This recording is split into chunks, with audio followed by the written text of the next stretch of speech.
All right, I'm going to try to make this a short video. On my last video, um, organized stalking was a big subject, and it's actually big enough that it deserves its own video.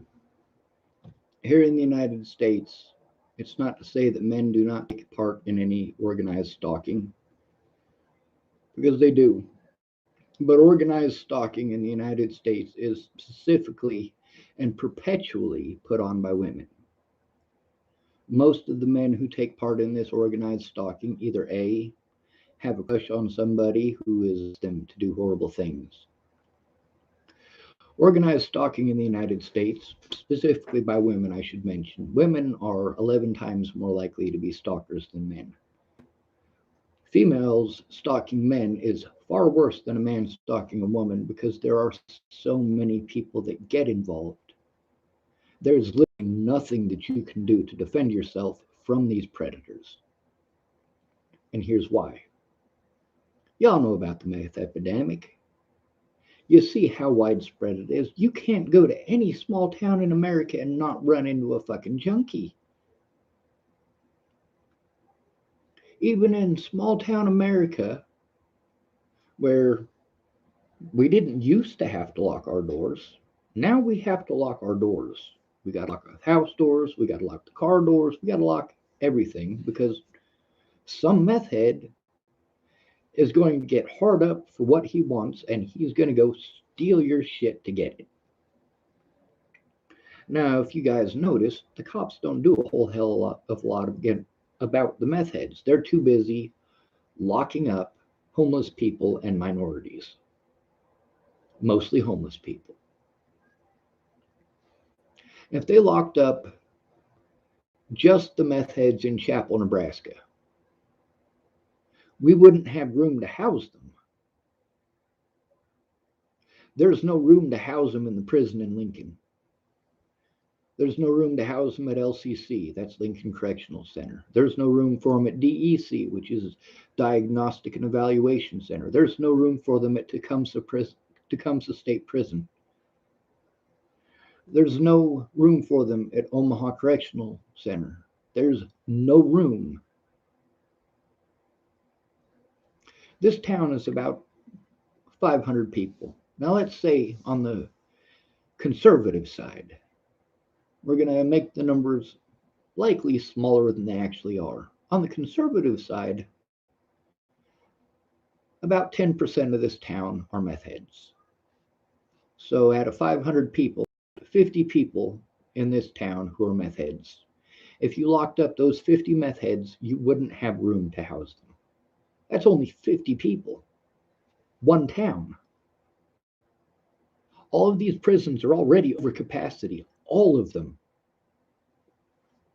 Now let's say we go to a city like Sydney, Nebraska. That's 30 miles away. That's a population of about 20,000. It's probably about 16,000 now that Cabela's closed because they employed a lot of people.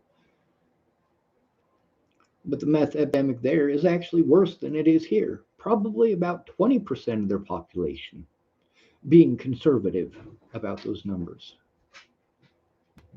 There's no room to put them. Now, let's say we took all of these female stalkers and we locked them up. And all of the people who took part in it, we locked them up with them. You know, you could potentially go into the hundreds or even thousands of people. My situation, for example, there were thousands of people involved. At first, before Natalie died, there was less than 100 people involved in actively stalking me. There was, matter of fact, there was less than 50 people actively stalking me. Now, out of those people who were actively stalking me, I'd say, well, probably about 10% of them got violent. Most of them were just assholes who wanted to yell and scream and hoot and holler and shout and name call. Some of them just wanted to get a hold of me to harass me on the internet. But the thing is, you've got that woman organizer. Nearly every clique of women who hang out together, they have that one woman who will organize a gang stalking. There's a lot of people, when I say gang stalking, they automatically start thinking I'm talking about brain rays and CIA special thises and that's and the others and Illuminati and shit like that. No, that's not what it is. Gang stalking, that's when you are stalked by a group of people. Guys don't do this. We don't get the opportunity to do this. We're told we need to take care of it ourselves and we just need to man up. Even when we are being gang stalked by a lot of people, we are still told that we're on our own. There were friends of mine, people whose lives I literally saved their lives, who took part in the gang stalking over Natalie Bollinger lying out her ass. She claimed that I stalked her in Virginia. I didn't. She invited me. Matter of fact, she pressured me to go there by threatening suicide and attempting it. After I left Virginia, that should have been the end of it. I was done with that bullshit. But no, her and her friends couldn't help themselves. They wanted to spread rumors and start. Now, who are some of the people that took part in this gang stalking? It wasn't all women. I mean, sure, Maddie Boa, Alicia Bollinger, and others. But also the men, like Tim Beeson and Maddie Boa's meth customers. Many of them were males. So, yeah, men take part in gang stalking often, very often. But it's entirely different because men are not doing this for the victim. Matter of fact, in most of these situations, the man is the victim. The reason for that is because, as much as we say that men can't take no for an answer, most women in the United States won't take no for an answer without retaliation. Even if they go after a married man, you'd think that someone could understand, hey, the guy's married, he's got a wife, he's got kids. It should be understandable for him to reject you. He's not calling you ugly by rejecting you. He's not saying you're not worth it to anybody by rejecting you. He's saying he loves his wife and his kids. It is not okay for you to destroy his life because he loves his wife and kids. But you feel rejected, so you and your friends will go and destroy his life. And not just you and your female friends. Those female friends are going to expect their man to do what they want. Or they're going to not give up the nookie. Oh, well, if you want to have sex with me in the next 10 years, you better help. Oh my God. Most of those guys don't want to have nothing to do with it. The ones that do are the kind of guys that you should probably avoid. They're the ones who you should probably stay away from.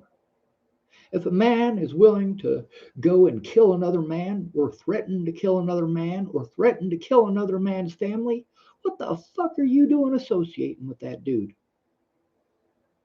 You're going to give up some vagina if he helps you to destroy somebody else's life? Is that what he's getting out of it? That's what he's expecting. If he helps destroy this person's life, maybe you'll like him more.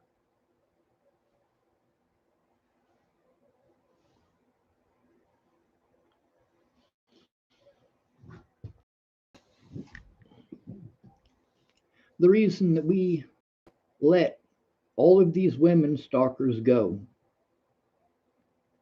is because there are simply too many of them to lock them up. If a man is stalking a woman, it's easy for you to lock him up. It's just him. Even if he's not stalking her, it's easy enough for her to frame him for that, especially since most cops are just going to assume that the vagina is right. That's what it comes down to. It's not that she's right mentally, it's that her genitalia is different. So we have to treat her different. Not fucking okay.